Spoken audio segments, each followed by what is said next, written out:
tell in my last video, I told you we were going to go out and have a look at my truck, and I was going to talk a little bit more about my future in RV logistics.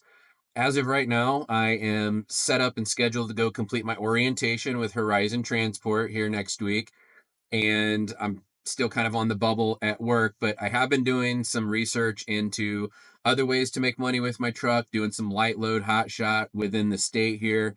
So I've started looking into getting my MC and DOT and trying to figure out load board stuff. I'll have another video on that a little bit later on, but let's go out, let's take a look at my truck. So here's my 2024 GMC Sierra 2500 HD. This is the very first brand new pickup truck that I've ever bought. And when I ordered the truck, I was totally prepared to go ahead and order the diesel package. And after talking to the salesman a little bit, he really kind of pushed me away from it. He said the L8T 6.6 liter gas engine paired up with that 10-speed Allison transmission is, man, really does a great job. And I'm so glad that I listened to him because I've been really impressed with it so far. Like I said in a previous video, I bought this truck to pull my own Puma fifth wheel camper. I pulled it up from North Carolina to northern Wisconsin. It's a big old heavy pig, and I got about 9 miles per gallon the entire trip. Pulled really nice. Didn't have any troubles with it at all. So I am really hopeful that this truck is really going to do a nice job for me doing RV logistics, but we'll see. I've had a lot of people tell me, "Oh, it ain't ever going to work. You got to have diesel all the way." And I get that. Diesel definitely does kind of dominate RV logistics, but here's where I think I'm going to come ahead in that, like I mentioned, under load, I got average 9 miles per gallon. That was pulling through the mountains. I don't plan on pulling anything heavier than 10,000 pounds behind this truck. Just because in talking to some of the guys that I know they're doing this already, pulling big park models or pulling 40 plus footer, tag pulls, like even at the diesel, their mileage suffers. I know a guy that just pulled a 45-foot park model out to Utah, and he said he got 5.4 miles per gallon average in his 2022 Dodge Cummins. So yeah, I feel pretty good about it so far. Now we'll see, but I think the fuel mileage is going to be pretty comparable, honestly. And when I'm not under load, I get anywhere from 14 to the best I've ever got was just under 20 miles per gallon. Now, I mentioned that I bought some stuff to get fitted up. Some of the stuff I already had, some of the stuff I had to purchase. So I want to definitely show you some of that. One of the things that I got, I already had a RAM mount. I've got a two-way facing camera, dash cam. There you can see my Easy Passes up there hanging out. One of the things that I did get in preparation for this is I got the tablet, and then I got a stand for the tablet. Now, I had a tablet stand already, but it was just one that set straight in the cup pocket there, and you couldn't use the cup holder with the tablet in it. So I bought this tablet stand that angles back, and now, man, I can put a drink in there, nice, comfortable, works great. There's a couple other things that I got since I made that video, told you kind of the things that I bought, couldn't help myself. I'm real excited about doing this. One of those was I bought these blackout curtains. Now, before I tell you where I got these at, you got to promise not to throw any shade. No pun intended. But I actually found these on Temu for $5 with free shipping. They had them on Amazon. I'm sure they're probably better quality, anywhere from $20 to $40. But I tried them out, and it doesn't block all of the sun, but it definitely blocks enough out to make it feel comfortable. So I'm happy with them for $6. Good grief. Walking around to the other side of the vehicle, something else that I went ahead and decided to purchase as well was this laptop stand. Now, I did get this off of Amazon. It was about $100, but you can see that it just bolts right to the seat frame in the truck, and then I can take that out. All I got to do is pull that little switch, and the whole thing comes up, and then I've got full use of my passenger seat. But I can stick a laptop right there, if I'm pulled over, I can check emails and stuff like that. Remember, I said that I'm not, I haven't been officially released from my full-time job yet. So, you know, I don't know if that's going to happen, when that's going to happen. I mean, I know it's going to happen, but I don't know when it's going to happen. So I thought, well, if I'm trying to hustle a load or something and maybe I don't quite make it back, or, you know, I want to check my emails over the weekend or while I'm on vacation or something, this would be a really nice, convenient way to do that. And I got one other thing, and just in case I did, for whatever reason, have to work because I didn't get home, had a breakdown, you know, couldn't get turned in or whatnot.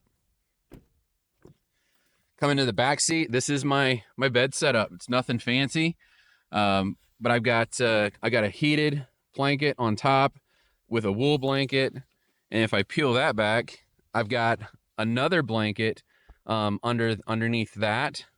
That's 110, plugs right into the receptacle on the back of my console there.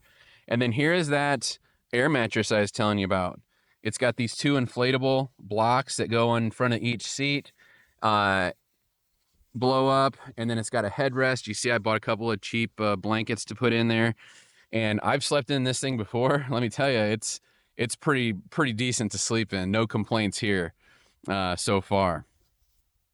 Now, this top heated blanket, it's a 12 volt, so I can run this on my portable power bank.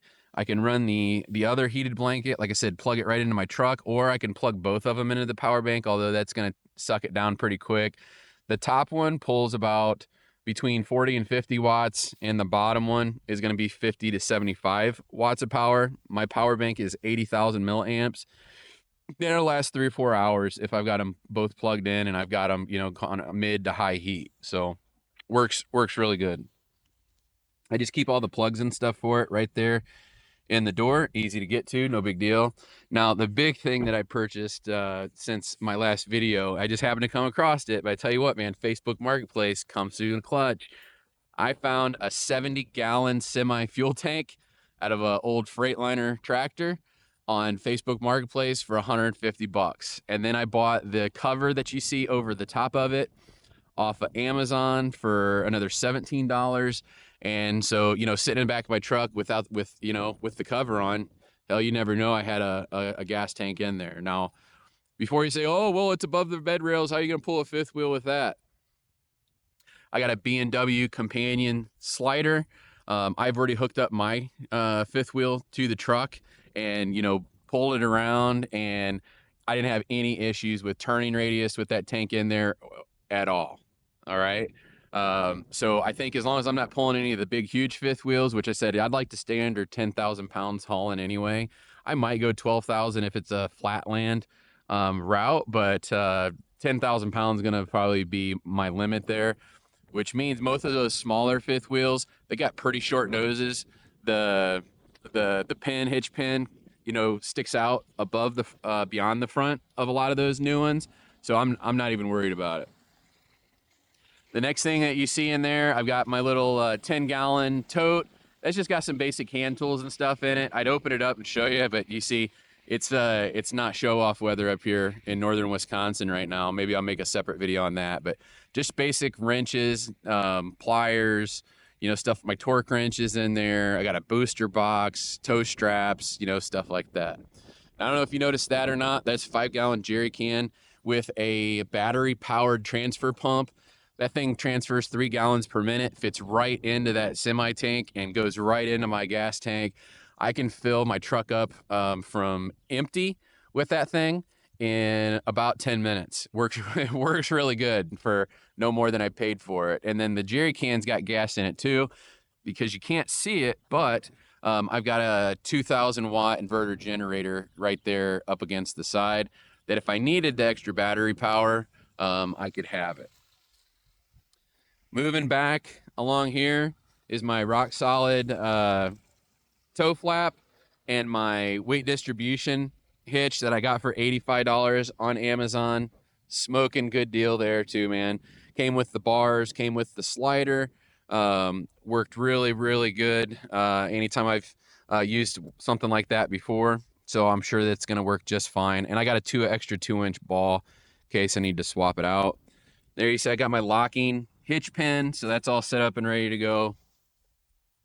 just going to kind of move around here so you can kind of see what I got going on. I got my battery already. It's covered up in snow. I did put a battery maintainer on the battery there, and I can plug that in on the opposite side of my bed to keep it charged up. The battery maintainer I bought, I got at Harbor Freight. It's like $5-6, keeps the battery topped off, and it's just nice and handy to have.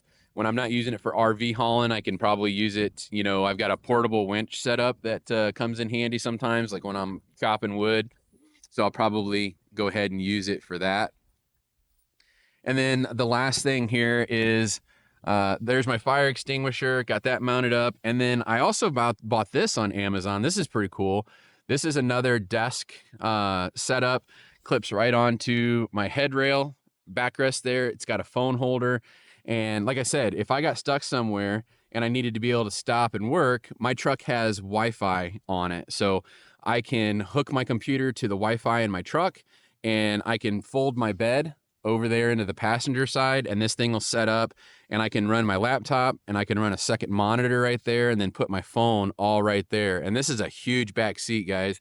And I've already set it up, tried it out. It's very comfortable. I feel like I could work from here for a full 8 hours. And then once work was done, if I had to, that's not what I'm planning on doing, but if I had to, I could work for a full 8 hours from this spot, close down for the day, and then if I'm pulling, you know, log back on to my time and head down the road and get to where I need to go. So that and the other stand, I think, are going to be really, really important to me moving forward. But that's my truck. Like I said, very first truck I've ever bought, brand new. I love it so far.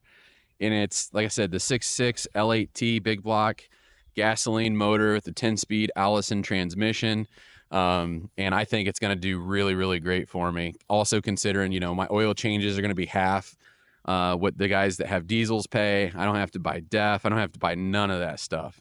And I've been looking into tunes for it to maximize the shift points, timing, ignition, and all that. And I think really I might be able to squeeze a couple more miles per gallon out of this thing without sacrificing any horsepower, which, you know, I mean, I think the biggest thing to think about on the road is your miles per gallon, because that's what's going to eat into your profits the most, unless you have a breakdown, tire blowout, something like that. So I'll keep you updated on how the truck does, but I'm really excited about putting it to work.